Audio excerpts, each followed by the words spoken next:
Добро вечер, почитувани гледачи. Вие сте со К3, трето информативно издание за денеска. Еве што издвојуваме.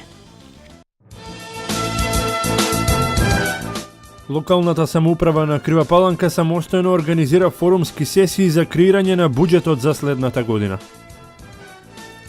Собранието на 75-та седница по скратена постапка го донесе пакетот закони кои што произлегуваат од договорот од пржино и лидерската средба во клубот на пратениците. Соединетите американски држави заложници на сопствениот модел на изолација на Русија. МЗТ Скопје одигра крајно мотивирано и без никаков респект кон актуелниот шампион Црвена звезда, како и да е ниту тоа не се покажа како доволно да се избегне првиот загубен дуел на домашен терен во Јадранската лига.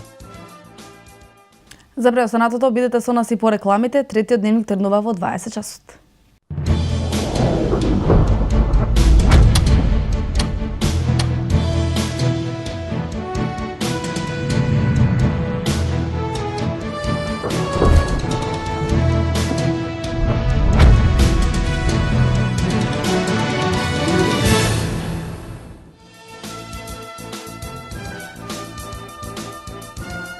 Добро вечер, трет дневник на К3.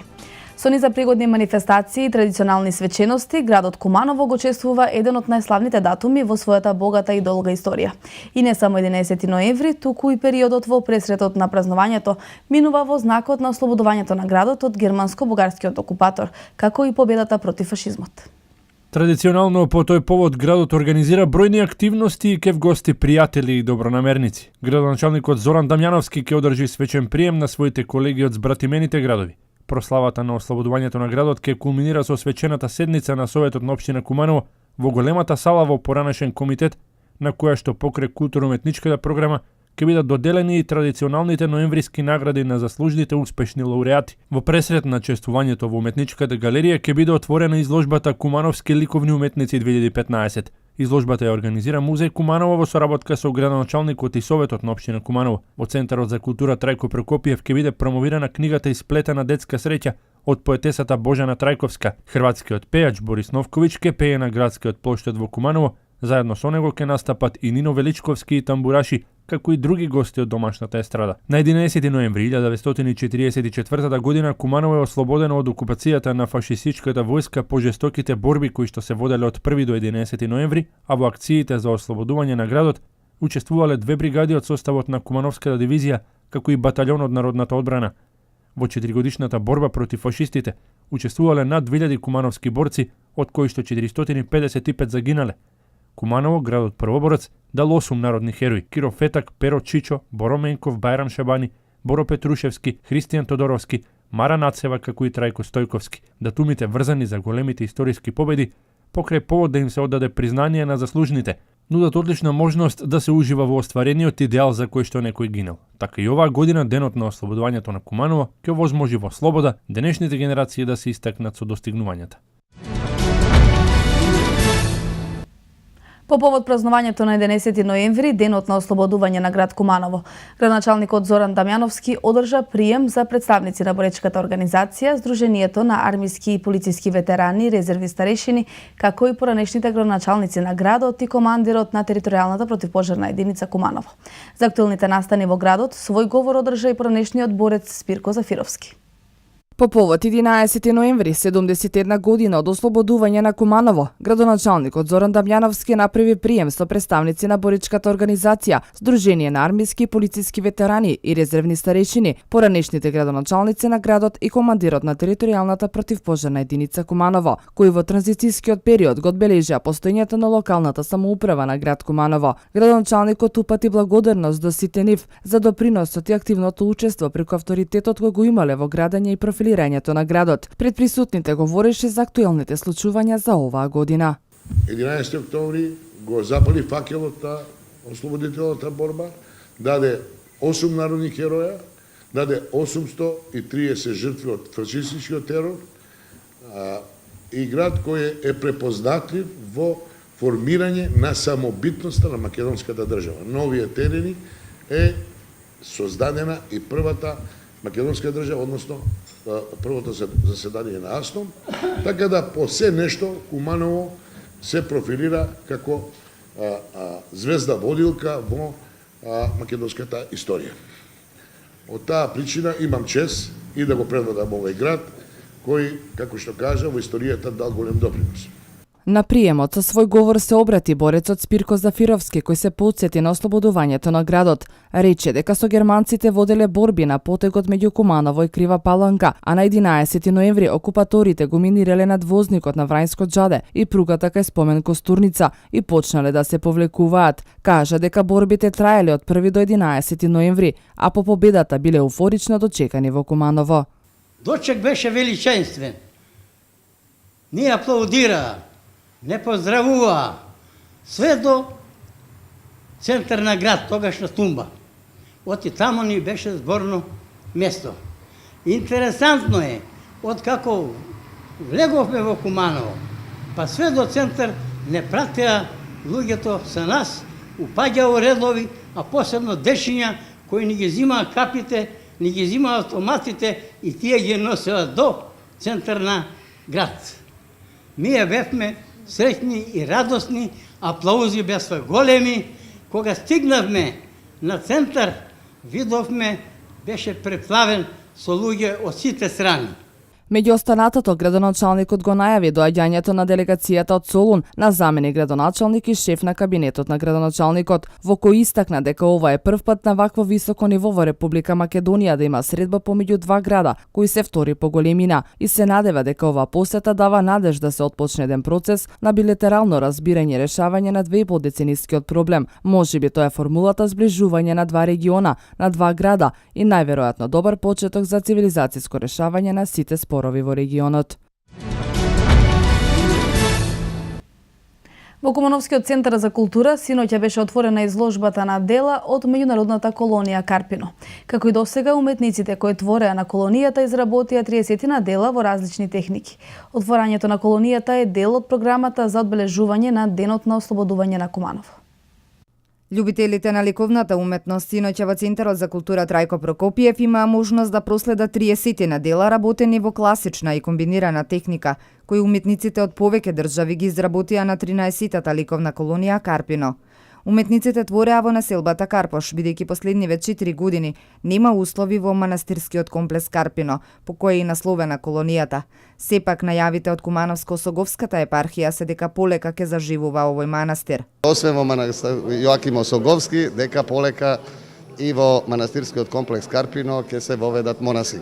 Сигурно тоа нема да биде ни утре ни задутре, ама нашата мисија полека еве се остварува и многу ни е драго да за неколку години полека прво се обнови манастир, а потоа и да заживее овој монашки живот. На ликовната колонија учествуваа 15 уметници од Македонија, Босна и Херцеговина, Бугарија, Србија и Украина, кои имаа можност да креираат различни дела и да разменат искуства. Секоја ликовна колонија може да се каже дека е симпозиум на уметници.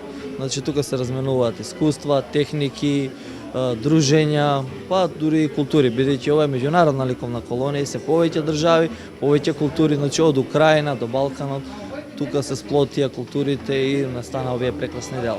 Делата од ликовната колонија, како и од претходните колонии, ќе бидат дистрибуирани по институциите во општината.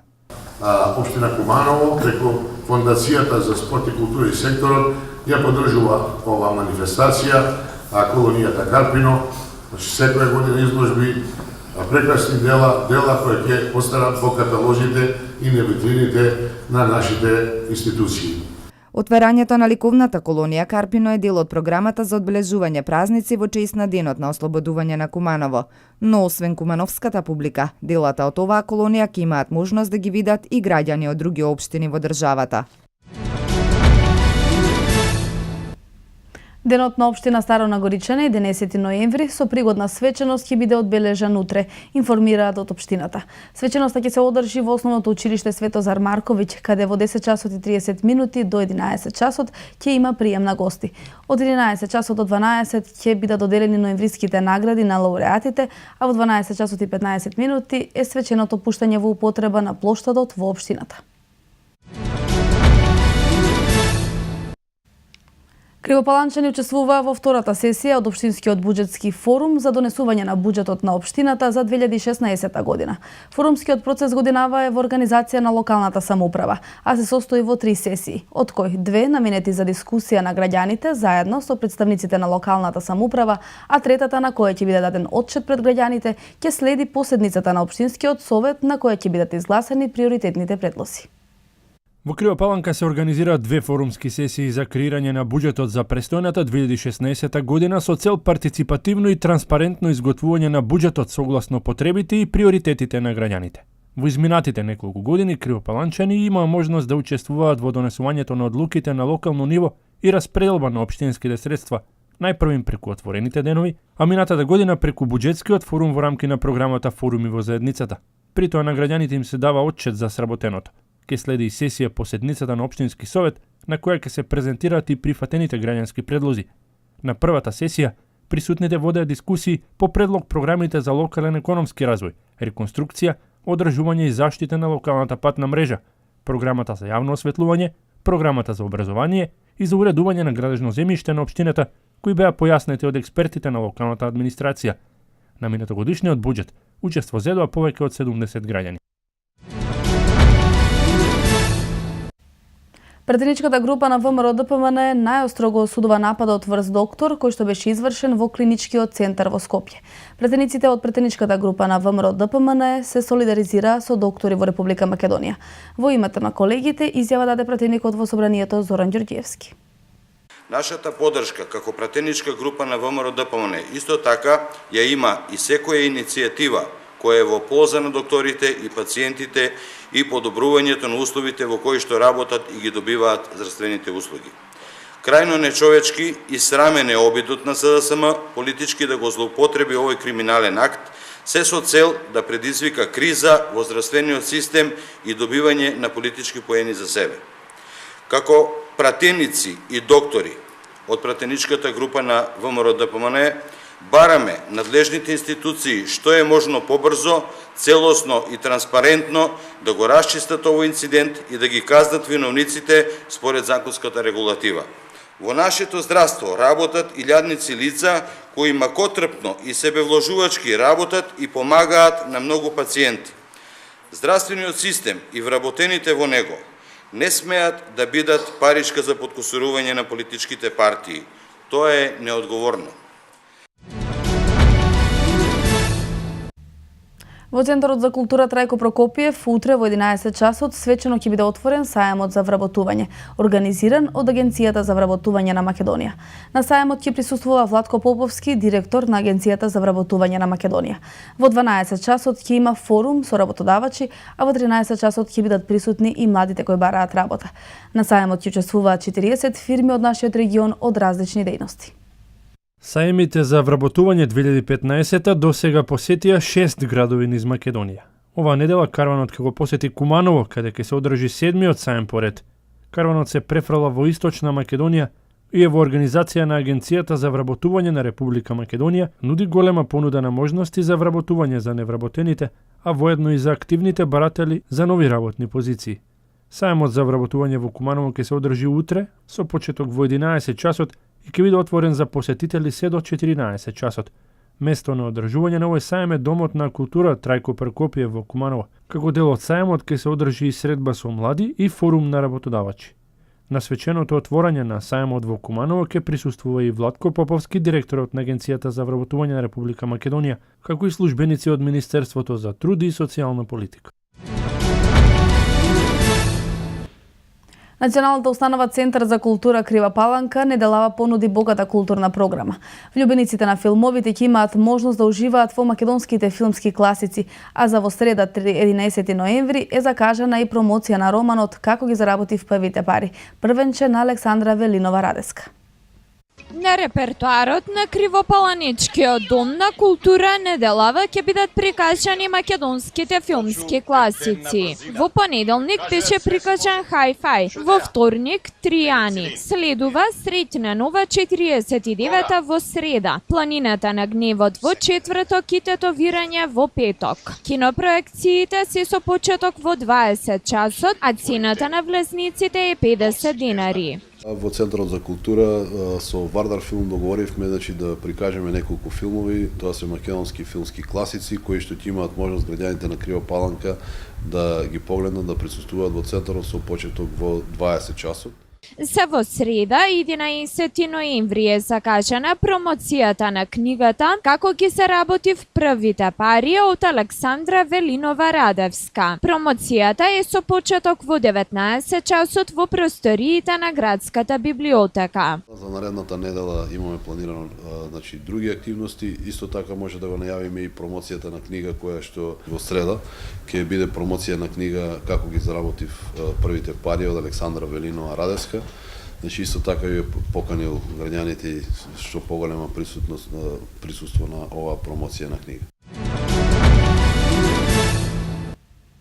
Собранието на 75-та седница по скратена постапка го донесе пакет од закони кои што произлегуваат од договорот од Пржино и лидерската средба во клубот на пратениците. Станува збор за Законот за изменување и дополнување на Изборниот законник, Законот за изменување и дополнување на Кривичниот законник, Законот за заштита на приватноста, Законот за заштита на укажувачи и Закон за изменување и дополнување на Законот за влада, како и за одлуката за основање анкетна комисија за скандалот со прислушувањето, поднесени од група пратеници. За измените на Изборниот законник Илија Димовски од ВМРО ДПМН ја рече дека измените се носат во насока резултатите од изборите кои треба да се случат во април 2016 година да бидат прифатливи и прифатени од сите партии со цел да се заврши актуелната политичка криза и Македонија, како што вели, да влезе во еден нормален период во кој парламентот и владата и сите институции ќе се занимаваат со економските потреби на граѓаните, наместо со политичките потреби на партиите. Со законот рече се предвидува ДИК да се избира по нов модел, по тројца членови ќе ги предлагаат мнозинството, односно опозицијата, и тројца кои ќе се бираат со консензус, а се лица кои ќе представуваат експертската јавност. Новина е заекнувањето на делот на администрацијата на ДИК со воведување генерален секретар со широки надлежности во спроведување на изборниот процес. Останува одредбата дека против одлуки и постапки на ДИК надлежен да одлучува ќе биде Управниот суд на Македонија. Останува и досегашниот изборен модел на 6 изборни единици. Измена има во делот на диаспората, каде претениците ќе се бираат наместо на 3 мнозински на една пропорционална единица, а потребниот број гласови за да биде еден пратеник избран е минималниот број гласови кој што на претходните избори го добил пратеник избран во една од 6 изборни единици во Република Македонија. Без расправа поминаа предлог законот за заштита на укажувачи и предлог законот за изменување и дополнување на законот за влада на Република Македонија. Република Македонија ја доби 7-та препорака во низа од Европската комисија за отворање на преговорите за членство во Европската унија. Како и да е под услов целосно спроведување на договорот од Пржино, како и да се почне со реформи од препораките на Европската комисија. Ова на пратениците во Комитетот за надворешни работи на Европскиот парламент во Брисел им го соопшти еврокомесарот за преговори и за проширување Јоханес Хан.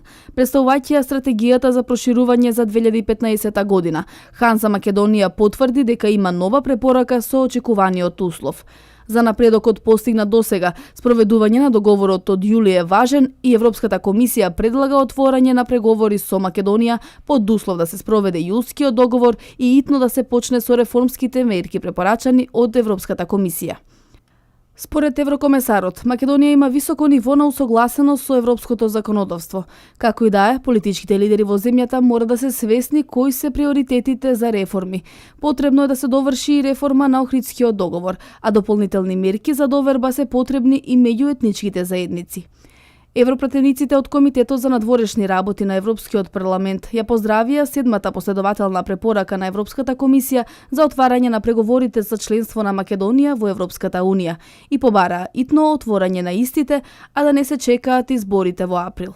Ова е генералната порака од европратениците во дебатата со комесарот за преговори за проширување Јоханес Хан при неговото представување на извештаите за напредокот на земјите од процесот на проширување за 2015 година во Европарламентот. Во однос на другите земји од проширувањето, еврокомесарот за преговори за проширување рече дека Црна Гора напредува во преговорите за членство во Европската унија, дека се очекува Србија да отвори ново преговарачко поглавје до крајот на годината, Албанија дека треба да постигне резултати во борбата против организираниот криминал и корупцијата, а Косово да се фокусира на реформи и диалогот со Србија.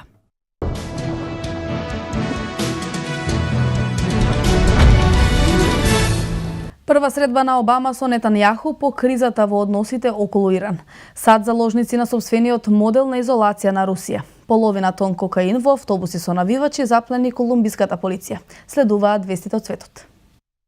Американскиот претседател Барак Обама и израелскиот премиер Бенјамин Нетанјаху разговара во Вашингтон на првата нивна средба по кризата во американско-израелските односи, предизвикана од нуклеарниот договор на меѓународната шесторка, предводена од САД и Иран. Двајцата политички лидери на средбата во Белата куќа се согласија дека не се откажуваат од изнаоѓањето мирно решение за Блискиот Исток. Пред разговорите претседателот Обама објасни дека ќе побара од својот гостин, премиерот Нетанјаху, да се спуштат сегашните тензии меѓу палестинците и израелците, како и дека е потребно двете страни одново да се вратат на патеката за создавање мир. Израелскиот премиер ја повлече својата определеност за мирното решение со создавање на две држави, Израел и Палестина, една покрај друга. Освен за состојбите во израелско-палестинските односи, Обама и Нетанјаху разговара и за прашањата околу примената на нуклеарниот договор со Иран и за актуелната ситуација во Сирија.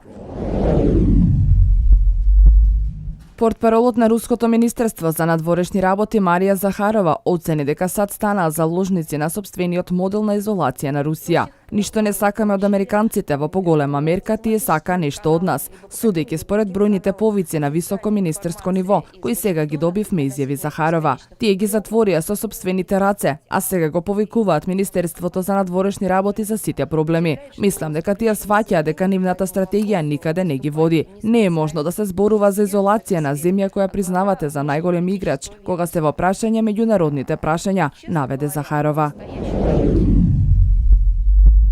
Половина тон кокаин во автобуси со навивачи заплени колумбиската полиција. Запленети се вкупно 575 килограми кокаин, што биле најдени во два автобуси со кои колумбиските навивачи тргнале во Сантијаго на квалификацијскиот меч за светското првенство. Дрогата била откриена во текот на минатиот викенд во местото Пасто, во близина на границата на Колумбија со Еквадор. Како што соопштуваат агенциите, кокаинот бил најден под подот на автобусот, како и под седиштата на двајцата возачи кои биле уапсени.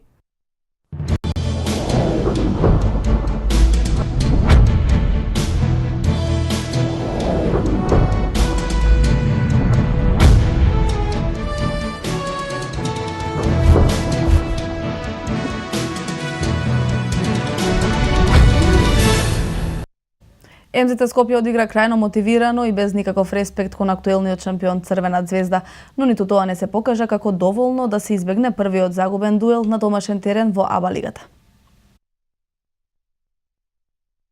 Нашиот представник во регионалното надпреварување го загуби надпреварот со 71-66, меѓутоа во ниту еден момент не ги разочара домашните фанови кои присуствуваа на исклучително пожртвувано издание на избраниците на Алеш Пипан.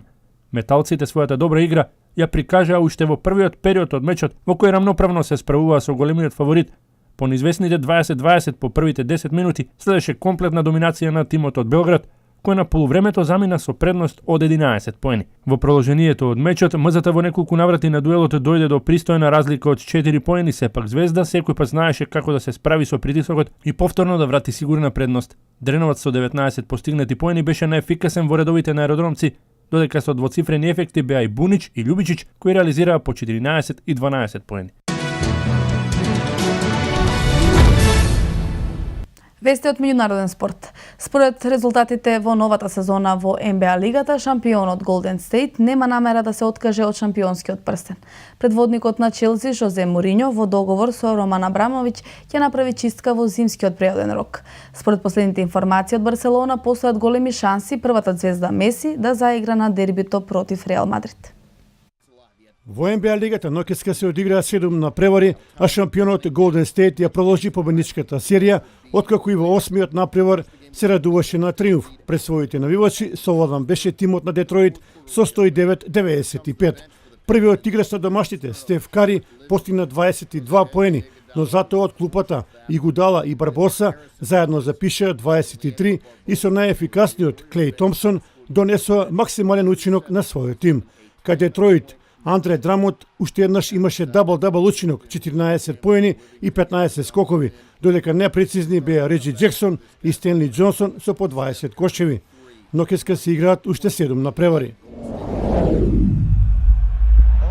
Лошите резултати на стартот на сезоната ги примораат челниците на Челси да направат голема чистка во јануарскиот преоден рок. Менаџерот на Челси, Жозе Мориньо, ова лето не купуваше нови фудбалери, а екипата со овој состав покажа дека не е подготвена за големи успеси. Поради тие причини, португалецот подготвува да им се заблагодари на некои фудбалери, но и да донесе нови играчи на Стенфорд Бридж. Според планот на Мориньо, екипата ќе ја напуштат звездите Азар, Фабрегас и Диего Коста, а како нови фудбалери кои би сакал да ги има во својата екипа, се споменуваат Игуаин од Наполи и Ернандес од Бајер Леверкузен. За да го реализира спешувањето на тимот, Мориньо ќе побара нови 100 милиона евра од собственикот Роман Абрамович. Според пишувањето на шпанскиот весник АС, аргентинецот забрзано се опоравува од незгодната повреда која ја заработи на 26 септември и би можел да заигра во дербито против Реал на 21 ноември. Целта на Меси е да заигра на Ел Класико. Аргентинецот има уште 12 дена да се опорави од повредата. Иако Барселона не сака да ризикува, неговото присуство на теренот би бил голем морален пострек за целата екипа, наведува АС. Мадридскиот вестник го пренесува пишувањето на Ел Мундо Депортиво дека Меси веќе почнал лесно трчање со фудбалската топка. Сепак, тренерот на каталонците Луис Енрике не е отфрла можноста да Меси заигра против Реал, истакнувајќи дека тоа ќе зависи од тоа колку ќе биде подготвен.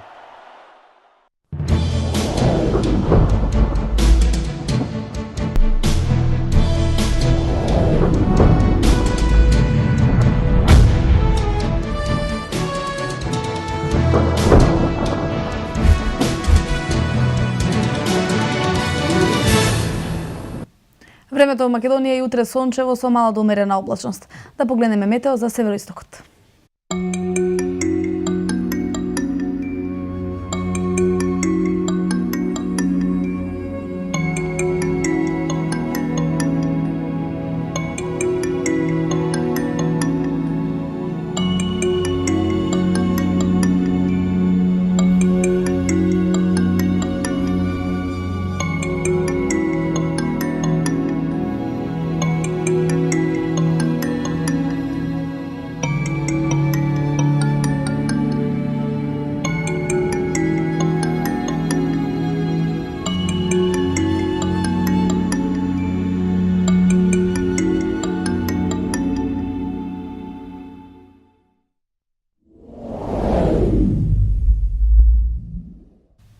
Тоа беше се што подготвивме за третиот дневник, почитувани гледачи. Останете со програмата на К3, имате пријатна вечер.